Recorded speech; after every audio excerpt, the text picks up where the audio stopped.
Hello, friends. Welcome back to Unmuted Love. I'm your host, C. Eshelman, trust repair specialist for adoptive parents. If you're raising a child from difficult beginnings, you already know this. Trying to get control over your child doesn't work to get some semblance of peace in your home, however hard you may try to use that. You've tried rewards and consequences. You've tried being more firm, harsher with your authority. And if you've been listening to me for a while, you've tried being calm. Alas, chaos has reigned. I know it's escalation time, shutdown time, regret, repair, rinse, and repeat, right? That's the life you're living. I know it very, very well. Today, we're stepping into a conversation that I hope will stretch your thinking about what parenting children really means. What if limits could exist without force or fear or power struggles? I am talking today with Vivek Patel, founder of Non-Coercive Collaborative Parenting, an approach centered on lived experience of communication, connection, and collaboration. And before you think this, how is that different, C, than anything you've been telling us? Well, stay tuned. You're going to find out. Because I am going to learn right along with you how Vivek's approach is different than mine. And maybe I will be adopting it. Who knows? Welcome, Vivek. Thank you so much for joining me here on Unmuted Love. Thank you so much, C. I appreciate the invitation, and I'm glad to be here. And I love the name of your podcast, Unmuted Love. What a beautiful concept that is. You know, so much parenting advice out in the world literally is muting the love that we have between us and our kids, and that is just so distressing to me. And so I really appreciate the name of your thing. It's really great. Well, thank you. I was sort of thinking of it more like, let's talk about the truth about parenting and. Let's be real, and let's not nicey nice everything up to the point where. Oh, I see. It doesn't make any difference. Your approach is I like yours way better. But right. Well, I think you can't really do one without the other because real love, like if we ignore reality, we're not really going into the depths of love. You know, we can't. It's more like masking and suppressing and repressing. But going into the reality of how difficult life is and how difficult parenting can be. How difficult just dealing with ourselves and our own past can be. Like, it's important to be realistic about that. Otherwise we're trying to work with something that we're not really looking at honestly, and so that's always harder. So before I ask you my first question, and you know I have questions for you, tell my listeners a little bit more about you and what brought you here and what you're doing these days. How about that? Yeah, my family's from India. I was brought up in a very traditional, coercive, authoritarian upbringing. I was spanked a lot and hit a lot and controlled and punished my whole life, and always put down every possible opportunity I was put down, especially by my dad. So it was really difficult for me. And when I was around 14, 15 years old, and I felt like I knew that I was big enough that my dad couldn't hit me anymore. He couldn't control me anymore. He had no influence over me. And also, I had no understanding of how my mind worked, how my emotions worked, or anything really about myself, because I was in survival mode for so long. And so what happened was, in my teen years, I ended up acting out in a really intense ways. I ended up living a life of crime and violence and aggression, and only survived and didn't end up in prison by good fortune. And for many years, I have done workshops in prisons because of my story. And actually with my mom, who passed away just 9 months ago now. And the two of us, for a decade, every single week, we went into the prison and we did self-empowerment workshops with these men in the most coercive and challenging of situations. And really, you know, my story had a lot of inspiration for them because I did turn my life around, which is the thing. Especially in my mid-20s, when I started to really think seriously about having a kid. And when my kid actually came along in 1997, so it's been a while, I knew I did not want to repeat this cycle that had been passed down from generation to generation. I wanted to do something very, very different. And so fortunately, my wife and I were both on the same page around this, and we wanted to raise our kid in a way that was deeply human, deeply loving, unmuted loving, and deeply respectful, and also taking into consideration, how are we going to manage all of life's obstacles and all of life's challenges while still respecting our kids? It's really a challenging thing to do. And we were never perfect at it. But we constantly were evaluating, repairing, like you said in the beginning, and constantly rethinking things. Because parenting is like, fundamentally, we realize it's a human relationship. All of our interactions are human relationships. And when we think of it that way, it really shifts things a little bit, you know. And I think this was a beautiful thing. And also, choosing not to punish our kid, choosing not to give them consequences, and choosing not to have rules. And why do I say rules? Because rules require a power structure to enforce. That's the thing about rules.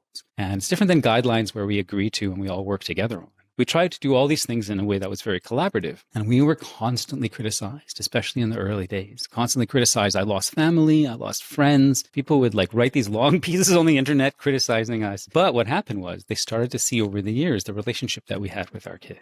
They started to see how we were able to manage things in our home and manage challenging situations. And eventually started coming to me and saying, hey, Vivek, I want more of that with my kids. What do I do? And then slowly, I started to get invited to speak at conferences and things like that. And it just kind of went from there very organically. And now I have a membership group and I have a YouTube channel and I have all sorts of stuff that I've written over 500 articles and I've made over 300 videos. And I just keep sharing this information because I really want to help parents have this kind of deeply connected non-coercive relationship with their kids.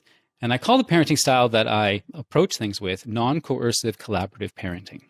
Mm-hmm. The non-coercive is what we don't do. And the collaborative is what we do. I'll call the don't do and the do, which I like very much. And so we try our best not to use our power to control our kids.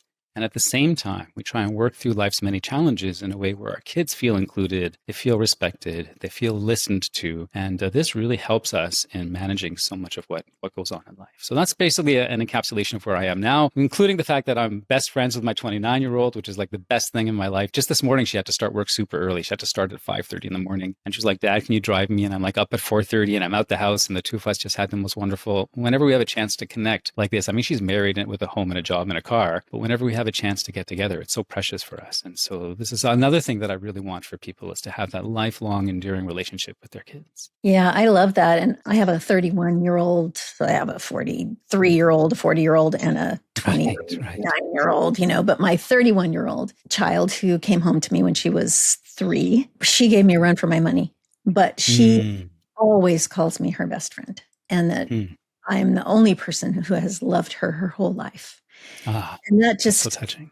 Yeah, that just, I don't know, it warms me because of how hard it was to raise her, honestly, to bring her into the world and deal with all of the trauma scars that she had and how they played out in her home is pretty nightmarish. And I know a lot of my listeners are living with my younger daughter at that time, right now. But that's what I want them to know is that if you can find a way to do what you're saying, which is to collaborate and to be less coercive, less power over, less controlling, eventually, when all the pieces come together, what you get is this profound, loving relationship, right, with your child.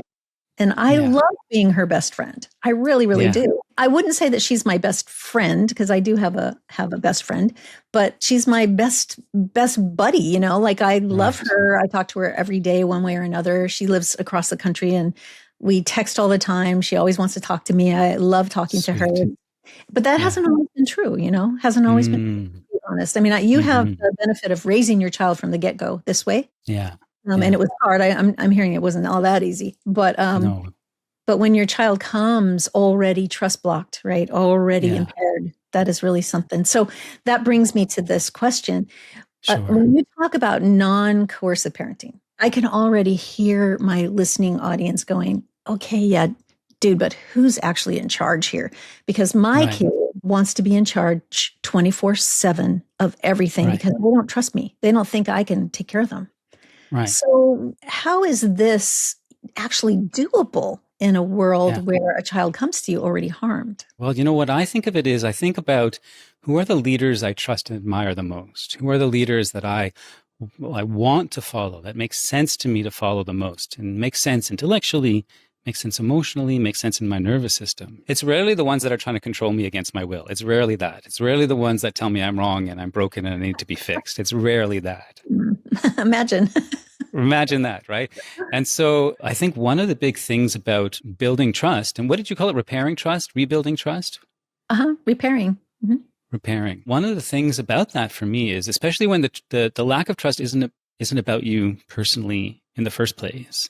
It's wired, pre-installed, pre-wired in the nervous system. Because a lot of the parents I work with, let me backtrack for a sec. A lot of the parents that I work with haven't started out non-coercively, even if they have been raising their kids, from birth themselves. A lot of them started out coercively. A lot of them started out with all of these trust destroying and trust damaging methods. And so when they come to me, they're already trying to repair this deeply broken trust. And so there is always a transition period that happens. I call it the test, treat, and tornado phase. I'll tell you about all three. So the test part of the phase is where kids are going to test you to see if it's really true. Are you really respecting them? Do you really see them? Do you really care about their perspective? Mm-hmm. Do you really want to listen deeply to what they have to say? Do you really understand the feelings they have? And they're going to push and they're going to test that. And a lot of the time we in the more traditional parenting sphere, we hear kids are testing our boundaries. But for me, that's not what it is. I think that they're not testing our boundaries in the sense more they're trying to test our love. They're trying to test our sincerity.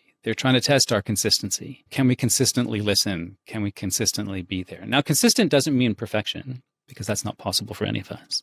But consistent means that we always come back to it. We always come back to listening. We always come back to empathy. We always come back to collaboration, even when we slip off. So that's the test. They're first going to test us.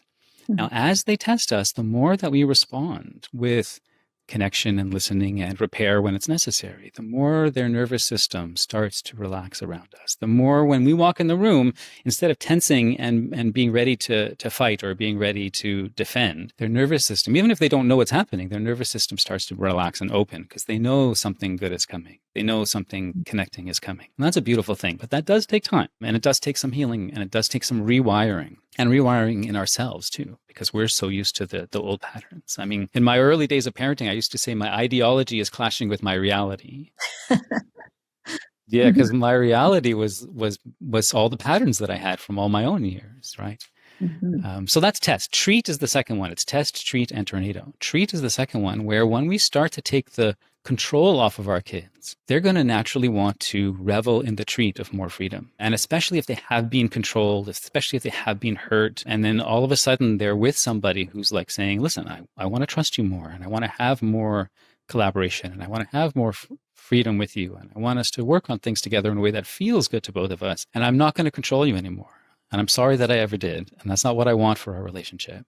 What I really want is for us to create a relationship where we work together. And then you say that, and the kid's like, okay, I can do whatever I want. And so there's a period which connects to the testing, right? They're also reveling in the treat of more freedom, which any of us would, really, when the restrictions are taken off. I mean, like I said, the men that I worked with in the prison, when they get out, a lot of the reason they get back in is because they don't know how to manage the extra freedom. And so we would give them tools to manage that extra freedom. And it's the same thing with our kids, that when the treat happens, instead of panicking, what we can do is help our kids have tools and perspective on how to manage that extra freedom. And this is one of the things about being a guide that's so important. I think being a guide as a parent is so vital. That's why I said, what kind of leader do we trust? What kind of guide do we trust, right? And the third one, so it's test, treat, and tornado. The tornado is the hardest one. The tornado is where all of the repressed, all of the built up, all of the layers of pain and disconnection and trauma that have been stored in the body, in the neural system, in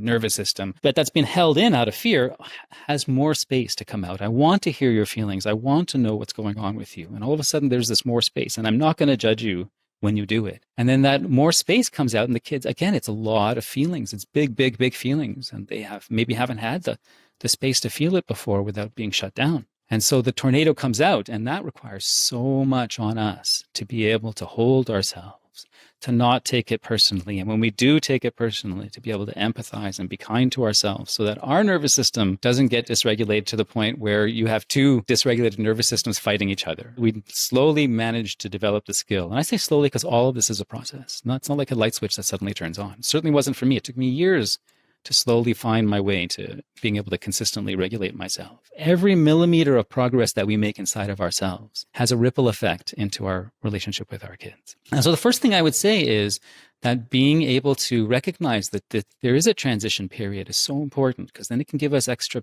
patience with it, that we know that it's not an instant thing that has to happen now, but we're on a process that maybe it will take 2 or 3 or 4 or 5 years. And as we're doing that, can we consistently remember, first of all, that it's a process that we're on and we're not failing when things aren't going perfect? And also, can we keep returning back to our values? Can we keep returning back to the principles that we want to operate from so that we keep moving forward in a direction that brings us all closer together and helps our kids heal? I need to just sort of take that in for a second, because it's beautiful. It certainly isn't different than what I talk about, but I don't think I talk about it with the kind of grace you are. Like, I know it takes years and years. Like, it may not happen in childhood if you were very coercive and very traditional in your parenting early on, and your child comes to you harmed already. And then you do some harm yourself because all you know is traditional parenting. And then the light bulb goes on, hey, this isn't working. And then someone comes to you, like you or me, comes to a parent and says, hey, there's another way. And the other way is,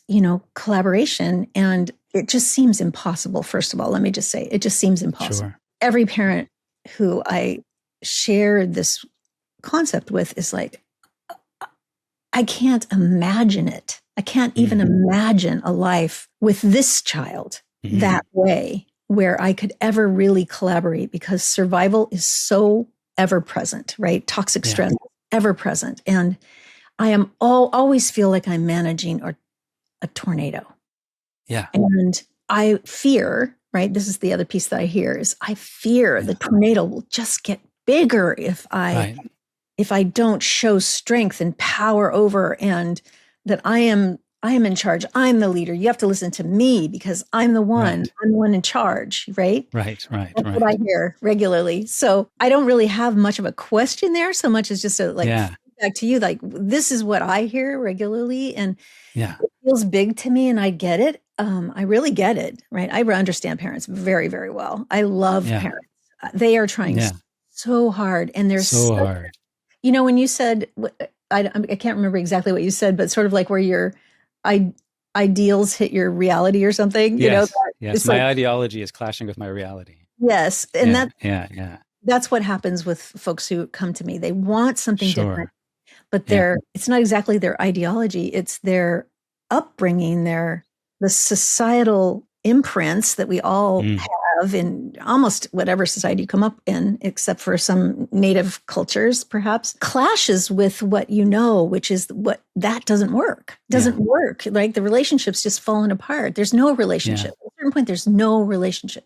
It's just vying for power. For sure. And I think, this for me, this is like the reason I talk about it as an ideology. So non-coercive collaborative parenting. I'm going to back up a little bit before I go directly into the question. And I do that a lot because one of my phrases is mindset first. By that, I mean, like, I say the practical has to rest on the philosophical. If we understand how things work, it helps us in forming the strategies that we're going to use to work with the situation that we're in. So one of the things is I think about this in terms of family community, or like a community of two, even just two people, or a larger family community, but a broader community like the area you live in, or the city and the town, and then the country, and then the world. In all of these situations, we can see very clearly, if we look, that hierarchical domination structures do not produce a harmonious community. They just don't. At any one of those levels of community that we're looking at, whether it's just two people in a relationship, or a workplace,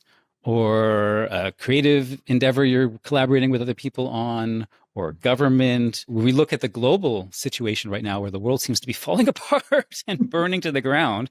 And it's that same mindset. It's the same mindset from the micro to the macro. But I really want to believe that humans have the capacity, and there's so much injury in the world anyways, and so much historical, generational trauma. Like, how are we ever going to get past that as a species without blowing ourselves up, right? And yet, I really want to believe it's possible. I not really want to believe, I have to believe it's possible. Every day I get up, I have to believe it's possible. Otherwise, why would I do this work and try and bring more peace and harmony into families, into our relationships? It's such a hard one for me, to have that hope.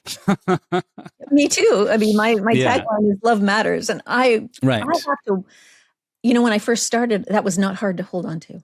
I just thought, I believed that, I walked in that made sense to me. And then over the year, now I'm older now, right? And I was like, oh, it's so hard to hold on to love matters. I Yeah. know it does in the core of my being. I know it does. It's a Yeah, deep, for it's a deep sure. faith I have in it. But there are days, where I'm like, oh, I can't Yeah. hold on to it. There's so much violence and so much Yeah. anger and hatred and repression and all the things. It's like, Yeah. Totally. That's okay. exactly it, I just right? had to say that, Vivek. I just had to say it and get it out. Yeah. Jump in anytime, my friend. I love it. Because we're really resonating, and I feel it. I feel it every day, and I have so much pain and anger at the violence in the world myself, and so much hurt. I grew up the way I did, but I also grew up as an Indian kid, having constant racism, being bullied for racism all throughout my life, and just the bullying I experienced at school and all sorts of stuff. I'm not going to go into all that, but like all sorts of stuff that's like deep inside of me. When I think about like that moment where we're saying, I can't imagine it's possible that I'm going to ever be able to collaborate with this kid. First of all, I completely understand, if this kid is scratching you and pinching you and hitting you and throwing things at your face and throwing and breaking things all the time and just doing every possible thing that is causing stress, and hitting the other kids in the house yeah, like it's really hard. It's really hard to imagine, right? And so for me, this is where the philosophical comes in. This is where the values come in. I'm hearing my own hypocrisy in this when I say it, but I'm going to say it anyways. I want to see every single person as having a core of goodness. There's some people out there that I really struggle to do that with, but let's focus on the kids and the people in our immediate environment right now, just to make it a little easier. So my intimate relationships, especially with the young people, I really want to see past the nervous system, past the behaviors, past all of that. And I want to look, I call it having X-ray vision. I want to look beneath all of that and see that loving core. I call it the loving core. I want to see the loving core underneath the tornado so that when I see it, and it's the same thing that my mom and I did in the prisons, that we would see the loving core. Everyone else in all of the other workshops saw them as broken and needing to be fixed, but we focused on the loving core. That's why our workshop was the most requested workshop, the most prescribed workshop. It had the longest waiting list of any. We had always had 50 guys waiting to get in there, and the whole prison was always talking about, especially my mom. They were always talking about my mom, as the prison was called OCI, and they called her the queen of OCI. Mm-hmm. And but it was primarily because of this, because we practiced, and it's a practice. We practiced looking beneath the surface to that, I'll give a quick story about something that happened recently to me. I was going to be interviewed for another podcast, and then the person canceled at the last minute, and I had all this urge to speak that day. And so I said, I'm just going to do a free live workshop today, spontaneous. And I put the Zoom link directly on Facebook, which you're not supposed to do, because then people come in and they troll it and they try and disrupt your thing. I said, I'm just going to take a chance. I'm just going to do it. So I published it publicly everywhere, the Zoom link, because I only gave an hour and a half notice. And it exactly happened. As soon as I turned it on, I had a whole bunch of people come, which was great. But then these two 13-year-olds came on the Zoom meeting, and they immediately started being disruptive. They were saying all these rude things, body function things, putting up all these really gross pictures, and just trying to be as disruptive as they possibly could, swearing, making all these really gross jokes, putting all this really rude stuff in the chat. What a gift that was for yes, you, exactly, right? exactly. Yeah, exactly. So for a moment, I was a little bit taken aback. I was like, what the heck's going on? But then immediately I was like, you know what? I'm going to get through to these kids no matter what. Now, before I start workshops, I usually give 5 minutes to let people show up. So I knew I had 5 or 6 minutes with these kids. And what I started doing was every single thing that they said, I started celebrating them for it. And I started finding interesting things about it. And I started joking along with them. Didn't matter what they did. I kept thanking them for it over and over again. I kept saying, thank you for bringing all this joy and humor into our meeting. Thank you for sharing those rude jokes. We don't get enough of that. We're too uptight these days. I love the young people's humor. Thank you for sharing those pictures. It grosses us out, and that makes us all laugh. Thank you for saying those things over and over and over again, right? These kids did not know what to do. They were so intent on causing disruption, and no matter what they did, they kept getting love and connection and approval and even celebration back at them. 6 minutes in, I said to them, hey, listen, by the way, you two, here's the thing. I'm about to press record, and I would love it if you would put all of your ridiculous jokes in the chat and just blow up the chat the whole time I'm talking. But let me tell you, the whole reason I'm here, this whole workshop is about, I'm telling adults, hey, we have to respect kids more because kids don't get enough respect. And I want to really help adults understand that. And it would help me if you could just stay muted the whole time. And that way, not unmuted, but muted the whole time. And that way I can share this information, and the recording will really help people. And because I really want people to respect you more. And they both said, yes, we'll do it. they stayed muted and they stayed on the meeting for the entire hour and a half listening to me, blowing up the chat as always. Now, fortunately, a few of my followers were in there and they know the routine. So they were joining in with them as well. So I wasn't alone in it. So they had like, not just one adult, but like 3 or 4 adults just constantly sending them this positive reinforcement, positive, unconditional positive regard, right? And seeing the loving core, no matter what they did, just always pointing back to that. By the end of it, these kids said, and every time they would unmute, they would say, oh, sorry.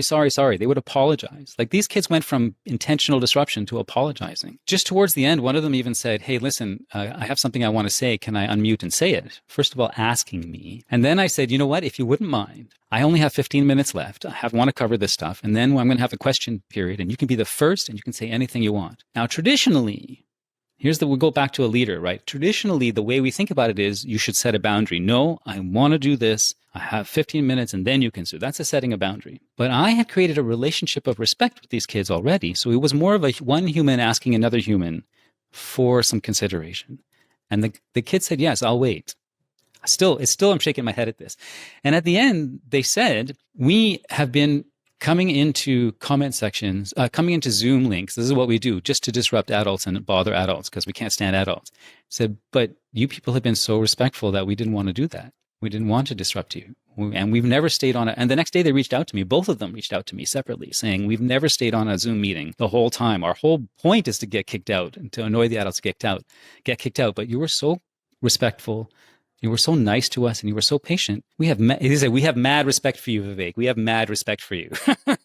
Yo, Vivek, that's what it was. Yo, Vivek, we have mad respect for you. But I think about that. Like these kids, their whole thing was getting energy and getting their needs met that were clearly unmet in their environment by being disruptive. And by turning the lens on them in a totally different way, it completely changed their entire experience. Now, it's not going to happen in 5 minutes for everyone, especially if somebody has a lot of trauma. Especially if the kids have a lot of trauma. But the idea behind it for me is so important that we can understand that we are existing in a human relationship with the people that we're trying to work with and with our kids. So when our kids are blowing up like that and are really difficult like that, I think one of the things for us to understand, just like I said that these kids were trying to get their needs met, is to understand that these kids have a really valid reason for doing what they're doing. Mm-hmm. I always thank kids. If a kid hits me, I'll say, thank you so much for showing me what you feel because I'm here to help you right now. I don't say, gentle hands, no hitting, I can't let you hit because they already know that. That's not really giving them new information. But thank you so much for showing me what you feel. I'm here to help. And it really matters to me what you feel. That is new information. And that has an impact on how they see you the next time and the next time. One of my acronyms is SMABO, which stands for Small Moments Affect Big Ones. And we are always building layers with our kids. Every single time we interact with them, it's another layer into their nervous system, into the relational system, how they perceive the relationship, what their place is in the relationship, what their importance and sense of belonging is in the relationship and the community. We build this layer by layer through all of our interactions with them. When we can start to really smother them in the idea that they belong and that they're important and that they matter, then they start to believe it. And then they start to believe that we believe it. And this is where things start to really shift. In my experience, this happens almost 100% of the time with the people that I work with. Yeah, I love that so much. You know, the concept of you started, and I don't think you actually finished this thought, but you were talking about first you start with mindset, right? You work on your mindset because what kept happening for me while you were telling this story was like, yeah, if you have the mindset of yours, right, with these kids, which was, you know, I'm just going to delight in you and I'm just going to engage you and be part of what's going on for you. That's a mindset, right? I mean, yeah. I'm imagining if that came into, you know, my feed, I'd be like, guys, cut it out. I don't need this.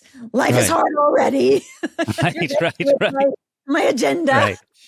Right. You know, and I would be perhaps suppressing all that but still trying really hard to coercively shut them down. I'll just be honest. That's what would happen for me because I am not you. I am not you. And my mindset would break down, I think, under pressure. And I think that's important for me to know about myself, but also, you know, for parents to sort of look at, wow, first you have to really work on your own mindset, your own belief systems, because they're going to bump up against these kinds of concepts of collaborative parenting, which is what I think I'm doing, repairing trust and all that. Push come to shove, you have to be trustworthy as a parent. as Mm. possible, right? And Mm. when you're shoved, what happens in your own nervous system? Your threat Yeah. system kicks in and you try to shut it down. You see Yeah. your child as a bear and you just try to either Yeah. kill it, run from it, or play dead. It's like you only Totally. have a few options. Yeah. Yeah. 100%. And like when I look back, we both have adult offspring at this point, right? When Mhm. I look back at videos of how I used to talk to my kid, I cringe. I'm like, who the hell is that guy? And why is he talking so mean to that kid? I've like, so like absolutely like it takes time for us to get this. This is my ideology. Why I said the ideology. I had the ideology of Mhm. wanting to treat my kid with respect, but the reality of my nervous system. When I was in university, I used to volunteer at the radio station. And the radio station had been there for so long that if you look behind the console, the wires were all tangled all over the place. And we used to call it a rat's nest. There were so many wires all over the place. And only the one engineer who'd been there for like 20 years knew what those wires did. And we were always afraid if he ever left or died, we would be in so much trouble. And so when I think of that rat's nest of wires, that's how I imagine my nervous system was in those early days, especially. It was really like that. So much trauma, so many patterns, so much fear. And yes, it takes time. Just like the kids have a transition process, we have a transition process as well, right? And so yeah, absolutely 100%. And this is one of the things I often say, my relationship with my kid isn't as beautiful as it is because I was perfect. It's because of thousands of repair processes. Yeah. And a repair process is something that's so beautiful, right? For me, it's something magical when we can actually go with humility and sincerity to our kids and say, listen, this is not how I want to treat you. I did, but it's not how I want to treat you. What I want to do instead is what I wish I had done instead was, and then be able to share the loving, kind way that I wish I had responded. And to do that consistently, first of all, just doing that makes us rewire our own perception of the moment. And then it really helps our kid know that we're human too, and that we do have a sincere desire to have a respectful relationship. One of the beautiful things about that is that it helps them get the idea that that's maybe something good for them to want as well, as a respectful relationship, rather than saying you should be respectful. That doesn't make anyone respectful. That's not how respect works. Respect isn't a behavior that you can enforce. Respect is a feeling. It's a relationship with ourselves and with other people. Respect is caring about the other person and caring about our impact on the other person. You can't force someone to care. You just can't, And it's dangerous for some people to care. It feels dangerous for some people to care because it has been used against them in so many ways. And so when we can really make it safe to care again, I like that phrase, safe to care again. When we can make it safe to care again, I think that's where a lot of the growth happens. And so for me, one of the first steps when I have to apologize, one of my first things I do is I work on forgiving myself, because I always want grace for myself. This is so important. One of my acronyms is FECK, F-E-C-K. And it stands for forgiveness, empathy, compassion, and kindness. And I say, go feck yourself. Feck yourself every day. I love that. Yeah. And it really is true. Like all the parents I work with, they're like, Vivek, I fecked myself today. And I'm like, congratulations. And so when I do act out of alignment, which is what I call making mistakes, instead of saying making mistakes or something, I say acting out of alignment. Because it's, again, even that is gentler. When I'm acting out of alignment, maybe I yell, maybe I say I threaten a consequence, or even I give a consequence, something like that. Something that for sure is going to make the kid trust me less, right? And the first thing I'm going to do before I even go to my kid to apologize, I want to forgive myself for it. And this is where FECK comes in. So first I'm going to give myself forgiveness. Then empathy, because I want to understand. I want to be really understanding that my feelings matter and that they're real and they come from a real place. Yes, my nervous system is that rat's nest. So of course I'm going to have reactions. Of course it's going to be hard, Vivek. Of course, you're going to be acting out of fear, and fear makes us act coercively and out of alignment with our values, of course. And compassion, I want to hold a real compassionate space for myself where I'm not criticizing, where I'm understanding the cause and effect and giving myself that compassion. And then kindness means I'm going to really be careful how I talk to myself and about myself, right? And so I go through my FECK, I relax my nervous system. Maybe I need to stretch. Maybe I need to dance it out. Maybe I need compression. Maybe I need some deep breathing. Maybe I need to give myself a massage. Maybe I need to take a hot or cold shower. Maybe I need to do something to bring my nervous system physically back into regulation. And then from this place of calm, from this place of having forgiven myself, I go to my kid so that I am not going to them asking for forgiveness. I'm not trying to get something from them. I'm trying to offer something to them. It's forgive, right? It's not forget, it's forgive. I'm trying to get it. And so then I go to them, I say, hey, listen, the other day when we were having a difficult moment, I gave you a consequence and I took your phone away. I said, that's not how I want to do things. That's not going to help anything. That's not going to make you trust me. It's not going to make us find a way forward more healthily. That's just not what I want to do. And I'm sorry that I did that. And what I really want is I want us to be able to talk things through in a way where we both feel good. And that's what really matters to me. So I would love to redo that. Can we redo that moment? Because I really want to do things differently. Something like that. It doesn't have to be that exactly. It's not a script. But that idea, when a kid knows that that is how you're going to act when you're out of alignment, and they start to believe it because you have done it numerous times. And I also say, and what I'm going to do is I'm going to work on shifting that pattern so you don't get that all the time, because I don't want to do that all, so I'm going to have to work on myself too, because that stuff, and then we can educate without educating, because that stuff comes from our nervous system, because I have stuff in my nervous system from my past that makes it really hard for me in those moments. And I really need to change that. And I'm really working on that. And then we can educate a little bit about how the nervous system works. Because a real guide, a real leader is offering education, offering information, and empowering with that information, not controlling with the information, but empowering the individual and the relationship and the community with that information. I'm always thinking of ways, how can I give information? Like even those kids on the call, when they apologized, I would say, even the fact that you apologized, you have nothing to apologize for, by the way, first of all, because you're just being yourselves, which I love. But even the fact that you thought of apologizing means you care about your impact on me. And that's a beautiful thing. I don't think an adult has ever said that to them in their whole freaking lives. I could tell from these kids. And so that apology has such a deep capacity to deepen our connection with our kids when we do act that way. So yeah, of course we're going to act that way. Of course, there's no way for us to be perfect. But if we start with the values and we start with the goal of working with our kids respectfully, working with them collaboratively, and really taking their perspective into account and not blaming them for their nervous system dysregulation that comes very honestly, but working with it in a way that they know that we're safe and that it's safe for them to be on their own healing path as well with us. I think it can really shift things. Vivek, it's already practically a full hour.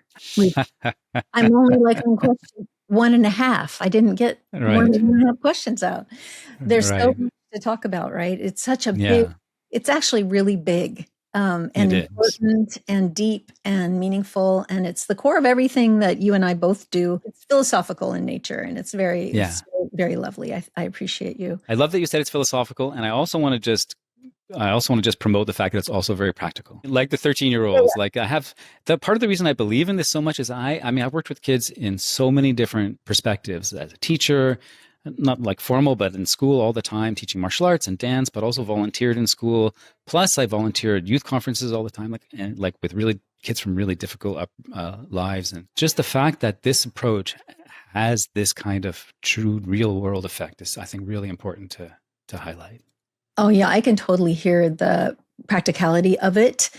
Also the time it takes to do it, to be present with another human being who's developing and growing and becoming, right? It's beautiful. And it is actually the definition of love. I really value that so much. And I'm growing every day, right? In the same way that I think you are, because nobody gets it perfect. We're always evolving and unfolding and becoming.